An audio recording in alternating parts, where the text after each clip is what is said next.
I'm quite busy in committees. I say, well, after 1 year, I asked the Chief Justice. We have no committee like this, you know. I asked the Chief Justice to create a committee to address case congestions and delays, and I volunteered to work on that. So I'm working on that. Sa madaling salita, bukod sa adjudicatory functions ng Justice, ng Korte Suprema, meron kanya-kanyang committees. Meron. No?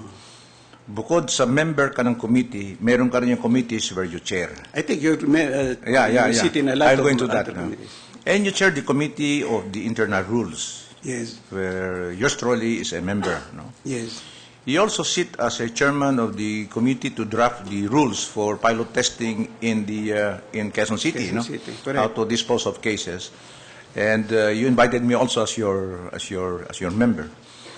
Aside from these two committees, you're also a member of what committee? Jail decongestion. Jail decongestion, and the other one is the ethics committee. Ethics committee, yes. Okay, so you have 4 committees where you're a member, 2 of which you are the chairperson. Now, ang tanong ko po ay ganito. Iting committees nito, ano ang role ng Chief Justice? Ang Chief Justice, hindi siya chairman of each of these committees, hindi ba? Yan tanong ko ngayon, because he's not a member of these committees, ano ang role ng Chief Justice sa committees na ito?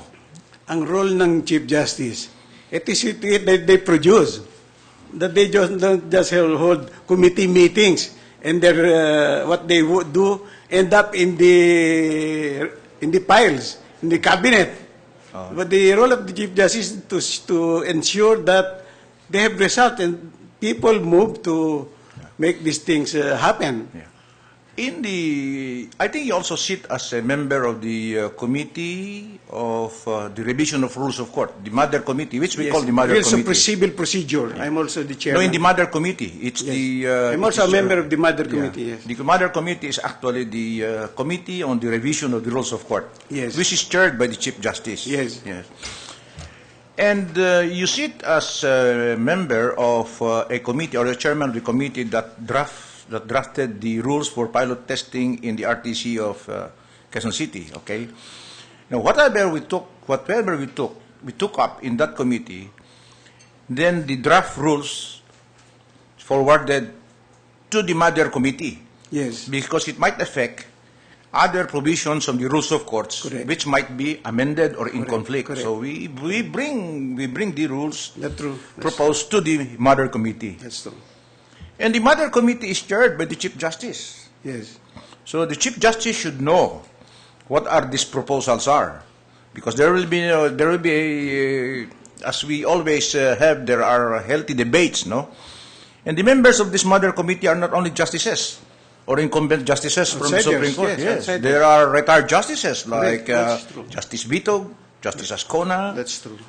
Justice Callejo, and we have representatives from the private sector. Yes. I remember Attorney Francis Lim, Yes. yes, on commercial law. I think he was representing the private sector, yes. We have also Dean Cesar Villanueva, I think so. Yes, yes. And our consultant in the rule and evidence, Attorney Rolly Binuan, okay. Then we discuss the proposals, no. If the proposals are approved by the mother committee, that's not the end. It will go to the en banc. Correct. And then as you as proponent, you will now present your proposals in the en banc session, and then we will have another debate among the justices. Yeah, that's what happened. But you know, that's where the leadership of the Chief Justice Yeah, is important. that's what I'm asking. Yes. The en banc session is presided by the Chief By the Justice. Chief Justice. There will be a lot of inputs coming from the other justices, Yes, and you will find some resistance. Yes, that's okay? correct. Yeah. We have a very cynical, some cynical members there. I recall. But not Justice Peralta, of course. No, I recall that during the time of Chief Justice Puno, he got these various writs through, and the small claims court Rules. fast because he put his what do you call that?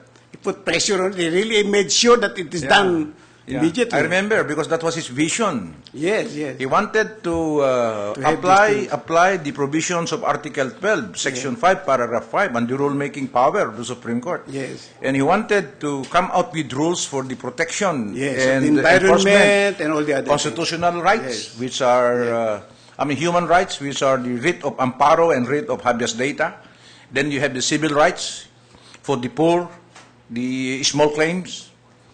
And then the other one is environmental rights, which we now call the writs of kalikasan and the other writs, no? Yun ang vision niya. Yan ang vision niya, which he achieved And before he retired. worked on it, really. Yeah, he worked on it He and supported it. And he saw to it that before he got out from the court, these rules. Binraso niya. Binraso niya to get Talaga, it through. talaga. And we profited from it also. You have to need that Talaga, brinaso niya. I could remember.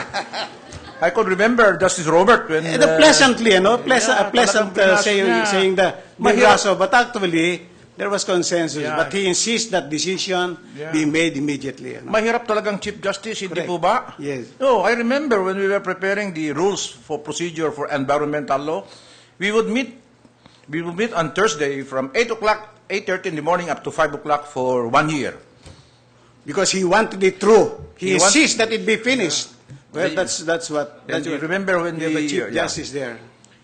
That's only one part of the job of an associate justice, no, and part of the job of the Justice Supreme Court. Now my question is, do you agree with me that there are many cases that are placed in the agenda during en banc? I think it's something like 300 to 400 cases. Every Tuesday. Every Tuesday. Correct. You have around 200 judicial matters, probably. The other 200 would be administrative matters, cases filed against lawyers, cases filed against judges, and then the other matters like budget, building of a Halls of hall of justice. justice.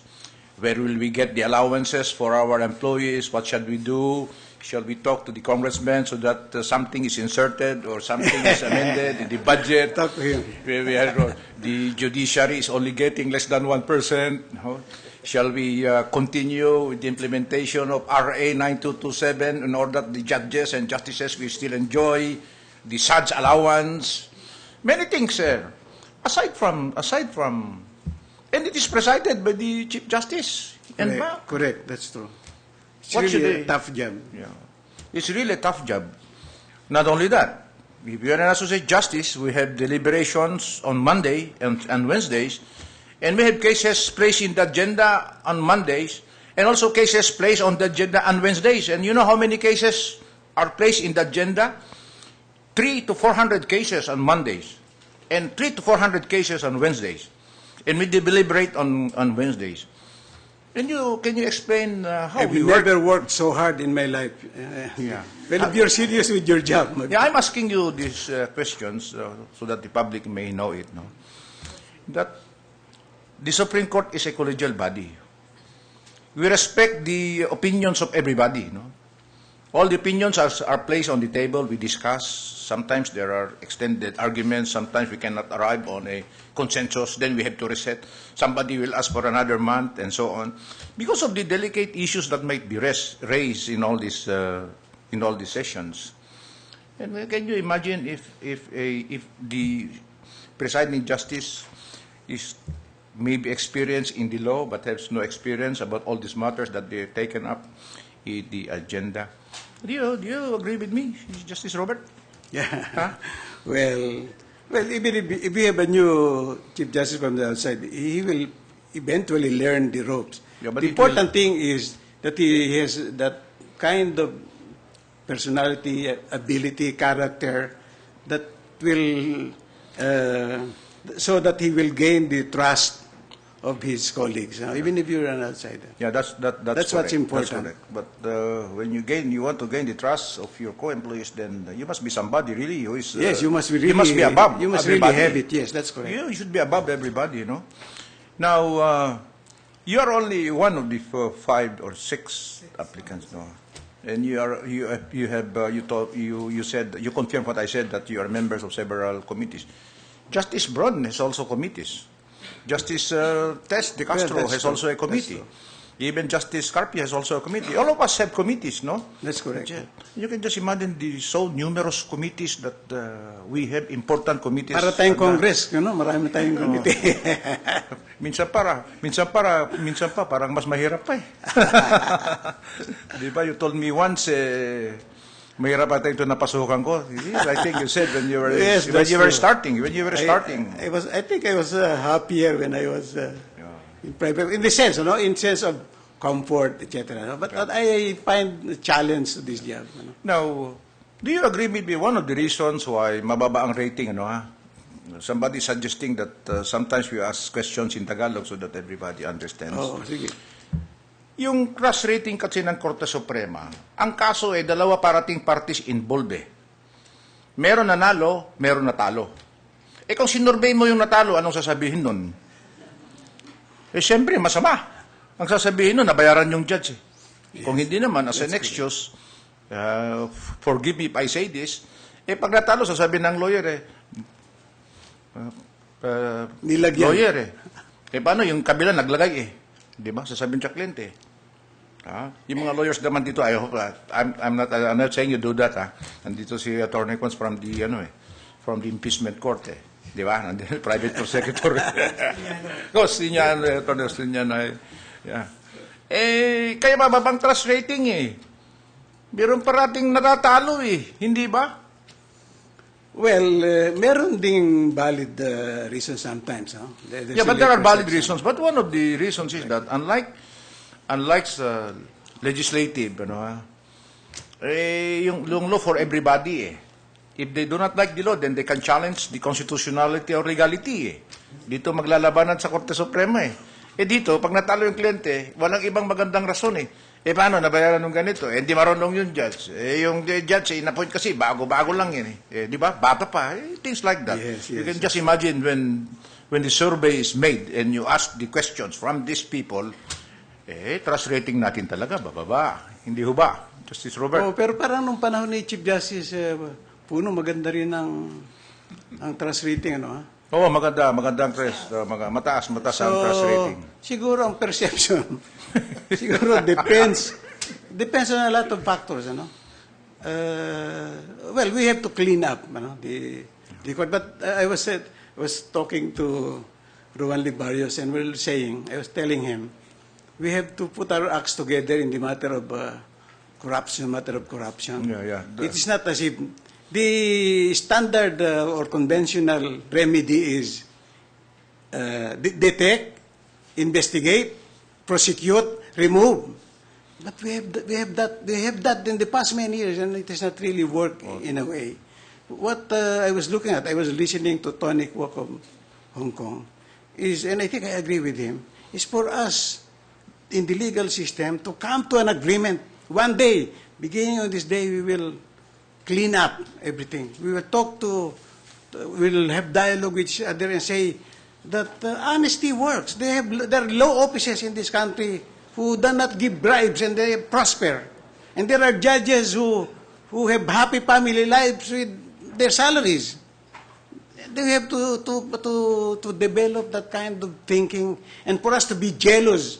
In the United States and other places where they don't even talk about corruption in the judiciary, US, Australia, Singapore, Japan, Hong Kong, they don't even talk about this because takot sila their bar is so strict.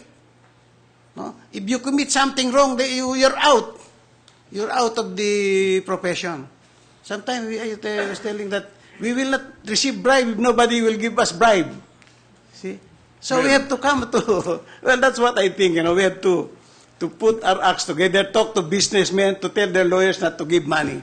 Yun kasi ang problema. There is no bribery if there is no giver may nagbibigay kasi. That's why, walang nagbibigay, walang bribery. But they were